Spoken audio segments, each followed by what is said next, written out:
Assalamualaikum warahmatullahi wabarakatuh. Bismillahirrahmanirrahim. Alhamdulillahirabbil alamin. Allahumma shalli ala sayyidina Muhammadin al-Fatih lima uhlik wal khatimi sabaq nasirul haqqi bil haqq wal hadi ila siratikal mustaqim wa ala alihi haqqa qadri wa miqdaril azim. Rabbi shrah li sadri wa yassir li amri wahlul 'uqdatam min lisani yafqahu qawli. Amin ya rabbal alamin. Alhamdulillah, pada kesempatan kali ini kita dipertemukan kembali dalam kajian tentang filsafat dakwah, yang mana pada kesempatan kali ini kita akan mengkaji tentang fungsi dan manfaat dari filsafat dakwah, ya. Alhamdulillah dalam keadaan sehat walafiat. Kemudian yang selanjutnya, sholawat serta salam marilah kita haturkan kepada junjungan Nabi Agung Muhammad Sallallahu Alaihi Wasallam. Semoga kita mendapatkan syafaatnya karena kita tolabul ilmi atau menuntut ilmu.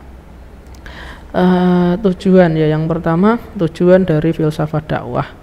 Menurut Soekardi Syambas, ya, tujuan filsafat adalah sebagai berikut, ya, memberikan landasan dan sekaligus menggerakkan proses.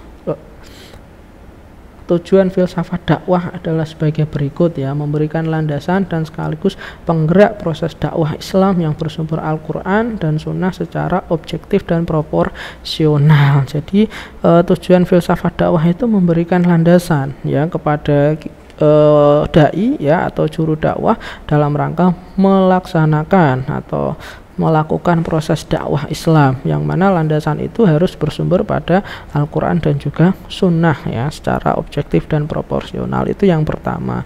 Yang selanjutnya, tujuan filsafat dakwah yang kedua, melakukan kritik dan koreksi proses dakwah Islam dan sekaligus mengevaluasinya. Jadi kita dalam belajar filsafat dakwah ini, kelak nantinya kita harus mampu melakukan kritik, melakukan koreksi, ya, proses dakwah Islam yang sekarang ini berjalan, ya, ataupun konsep dakwah Islam, ya, sekaligus kita harus mengevaluasinya, ya kan, seperti itu. Yang selanjutnya adalah menegakkan kebenaran dan keadilan di atas dasar tauhidullah dan tauhid risalah. Jadi dari kita belajar filsafat dakwah ini, kita mencoba untuk mencari kebenaran, menegakkan kebenaran dan keadilan atas dasar apa? Atas dasar tauhidullah dan tauhid risalah. Yang keempat, tujuan yang keempat dari filsafat dakwah adalah mensyukuri nikmat akal. Jadi dengan berfilsafat kita berpikir. Oleh karena itu, dengan belajar filsafat dakwah kita mensyukuri nikmat akal, ya, dengan menerangkannya sesuai fungsi peruntukannya. Jadi kita memanfaatkan akal itu sesuai fungsinya, yaitu untuk berpikir secara kritis, mendalam, sungguh-sungguh tentang proses dakwah.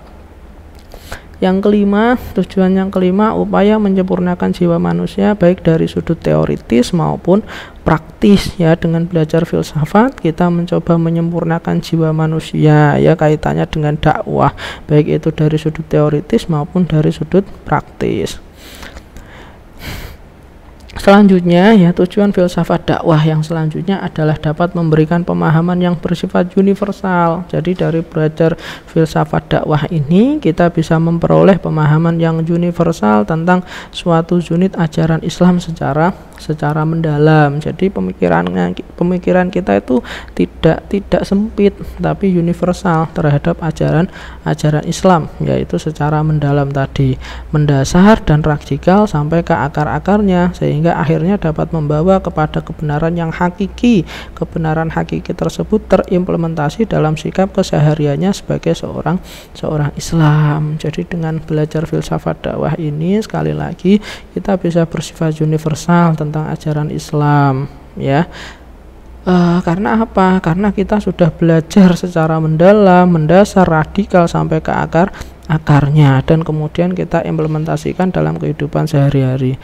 Lebih jauh bertujuan memberikan kepuasan kepada sebagian jiwa yang amat berharga, juga mengantarkan seorang sampai kepada kepercayaan keagamaan yang benar.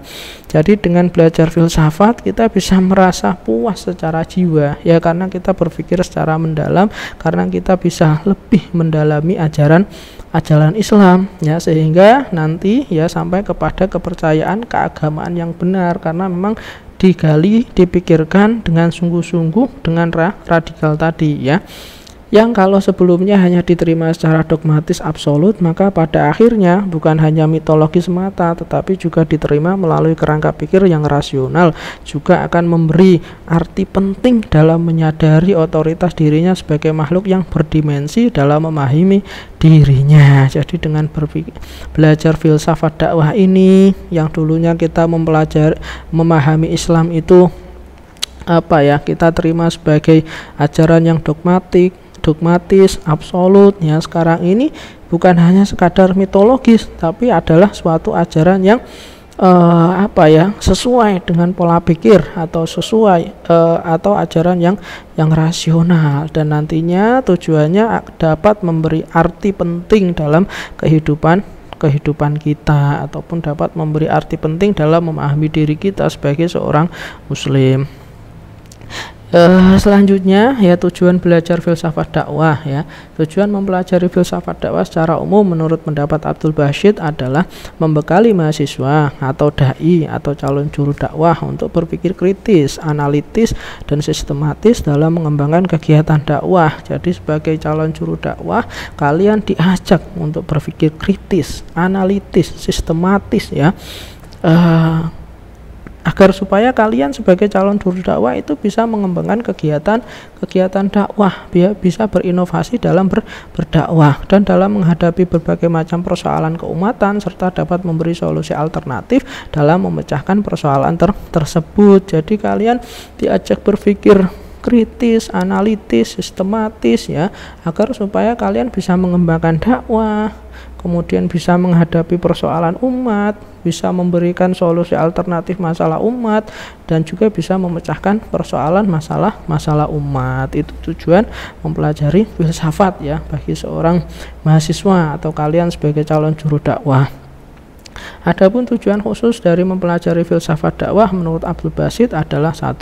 Mahasiswa memahami bahwa Islam adalah agama dakwah yang harus ditransformasikan kepada seluruh umat manusia. Jadi dari sini nanti kalian jadi tahu sebagai calon juru dakwah bahwa Islam itu adalah agama dakwah yang harus ditransformasikan ataupun harus disebarkan kepada seluruh umat manusia.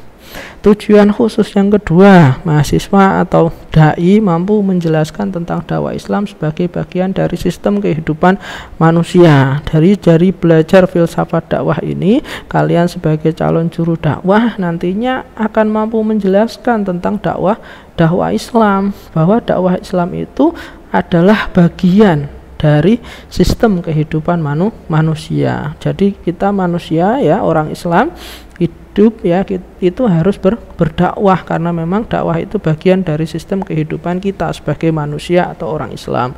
Nah, yang ketiga, mahasiswa atau dai dapat memanfaatkan semaksimal mungkin akal yang diberikan Allah dalam pengembangan dakwah Islam. Karena tadi filsafat adalah berpikir keras, berpikir sungguh-sungguh, berpikir secara mendalam ya. Oleh karena itu, dengan cara berpikir demikian, kita sudah memanfaatkan akal kita semaksimal mungkin dalam pengembangan dakwah Islam. Yang keempat, mahasiswa atau dai dapat memahami ontologi, epistemologi, dan aksiologi dakwah. Jadi dari belajar filsafat dakwah ini kita jadi tahu ontologi dakwah itu seperti apa, epistemologi dakwah itu seperti apa, dan aksiologi dakwah itu yang seperti apa. Itulah tujuan belajar filsafat dakwah. Sekarang manfaat filsafat amat besar ya.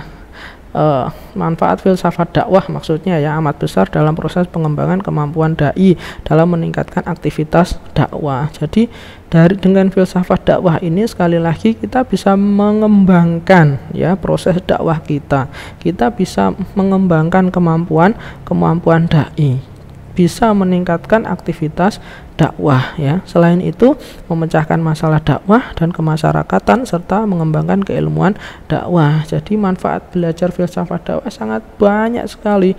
Kita bisa mengembangkan dakwah, kita bisa meningkatkan aktivitas dakwah, kita bisa memecahkan masalah-masalah yang terjadi dalam proses dakwah, kita bisa memecahkan masalah keumatan atau kemasyarakatan, serta kita bisa mengembangkan ya keilmuan dakwah. Karena apa? Karena sekali lagi kita sudah berpikir sungguh-sungguh berpikir keras, berpikir radikal ya tentang proses dakwah, sehingga nanti kita bisa meningkatkan aktivitas dakwah, memecahkan masalah dakwah dan memecahkan masalah masyarakat, dan juga mengembangkan keilmuan dakwah dari berpikir sungguh-sungguh dan mendalam tersebut, atau berpikir filosofis ya.